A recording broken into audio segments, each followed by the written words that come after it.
കുറഞ്ഞ എഫേർട്ടിൽ ഈസി ആയിട്ട് 4 മാർക്ക് മുതൽ 5 മാർക്ക് വരെ സ്കോർ ചെയ്യാൻ പറ്റുന്ന ഒരു ക്വസ്റ്റ്യൻ പാറ്റേൺ ആണ് മാച്ച് ദി ഫോളോയിങ്. സോ നമുക്ക് അങ്ങനെ ഒരു ക്വസ്റ്റ്യൻ ചെയ്ത് നോക്കിയാലോ.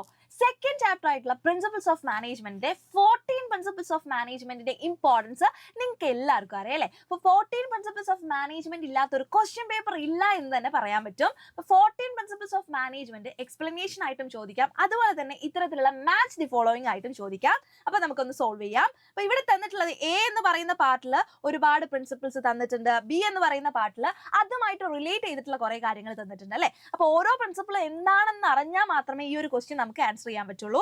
ഫസ്റ്റ് വൺ ഡിസിപ്ലിൻ ആണ്. അപ്പൊ ഡിസിപ്ലിൻ എന്ന് പറഞ്ഞു കഴിഞ്ഞാൽ നമുക്കറിയാം ഒബീഡിയൻസ് ആണ് അല്ലെ. അപ്പൊ എ 3യുമായിട്ട് നമ്മൾ കണക്ട് ചെയ്തു. Second one division of work ആണ്. ഡിവിഷൻ ഓഫ് വർക്ക് ഉണ്ടെങ്കിൽ അവിടെ സ്പെഷ്യലൈസേഷൻ സംഭവിക്കും, B4 ആണ്.